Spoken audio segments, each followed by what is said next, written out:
My boyfriend's little brother moved in after their parents were arrested, and I'm doing my best to understand, but his unsettling behavior is making me feel unsafe in my own home, and my boyfriend says I'm overreacting. I, 23 female, have been with my boyfriend, 26 male, for almost 3 years, and we live together. Recently, his parents were arrested. I'd rather not go into the details, and as a result, his little brother, 11 male, has had to move in with us. I understand the situation is complicated and my boyfriend didn't really have a choice. Obviously he couldn't just leave his brother with nowhere to go.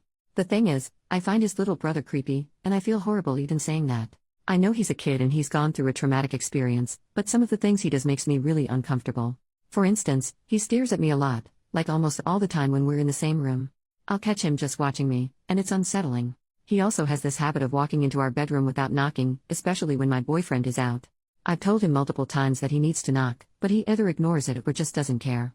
He will shower and use the bathroom with the door wide open, clearly so everyone can see him when walking past. Even though I have told him he needs to keep the door closed when he's in there. One time, I had just gotten out of the shower and was in my towel when I walked into the bedroom, and he was just standing there, staring at me. I asked him what he was doing, and he didn't even answer, just kept staring before finally walking away. I brought this up to my boyfriend, but he brushed it off, saying his brother is probably just adjusting to everything and doesn't mean any harm. I lent him my laptop because he said he needed it for homework, and when I got it back it was completely filled with corn, like he had downloaded corn. It was in the search history. I told my boyfriend he needed to speak with him, but my boyfriend says it's normal for a boy his age. He just told me to clear the search history and delete what he downloaded. But he is not being normal, he is weirding me out and I feel bad even saying it. I get that this kid is dealing with a lot, losing his parents like that is traumatic, but at the same time I feel like my feelings are being dismissed. My boyfriend says I'm overreacting, but I honestly feel really uncomfortable in my own home now. I even find myself avoiding being alone with his brother because it just feels weird. I don't know if I'm overreacting, like I understand giving some leeway because of everything that's happened in his life, but he is really weirding me out. Any advice on how to handle this would be really appreciated. Top comments. Commenter number 1. This kid has serious issues and needs to be in therapy. Like now, this is way beyond what you should be getting advice online for.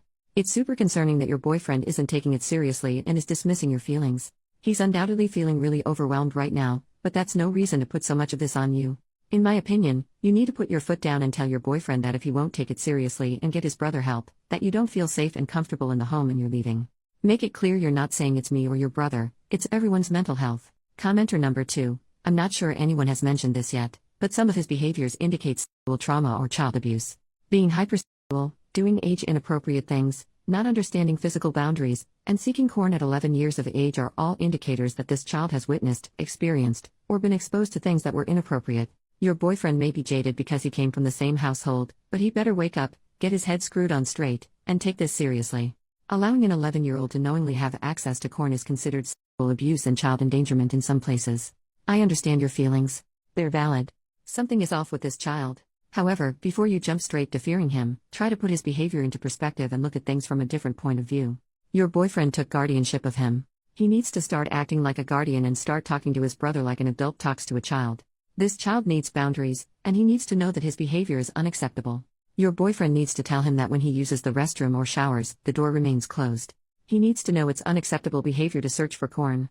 If he can't be trusted with the computer, he will not be allowed to use the computer or will only be permitted to do so under one of your supervision.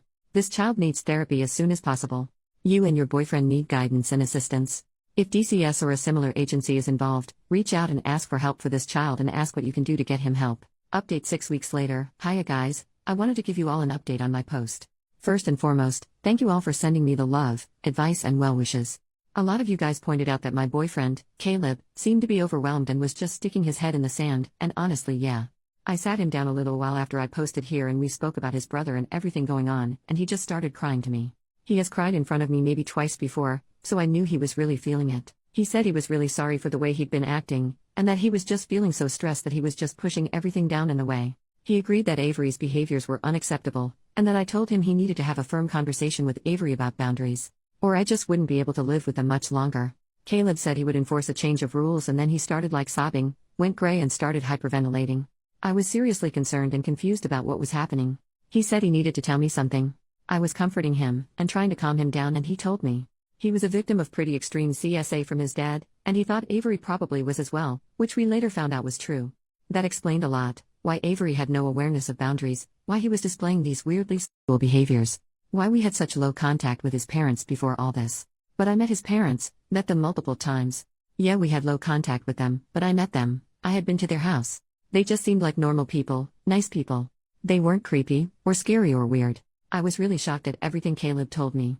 Caleb had been hiding it for so many years and he felt so ashamed that he hadn't reported it sooner.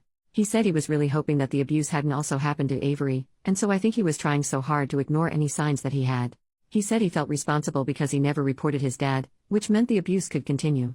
But I told him none of this was his fault. He has no blame in him being abused or Avery being abused.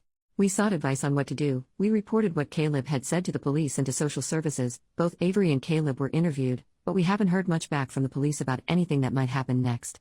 They said it could be a long process if they managed to bring any charges at all. Social services started giving us some more support. Avery has been behaving a lot better since. He's been listening to boundaries more. He's actually changed a lot in the short time since I posted here last. He's come out a bit more as a pretty charming and charismatic boy. Even though if I'm totally honest he's still a little weird, but maybe that's to be expected after having the life he had.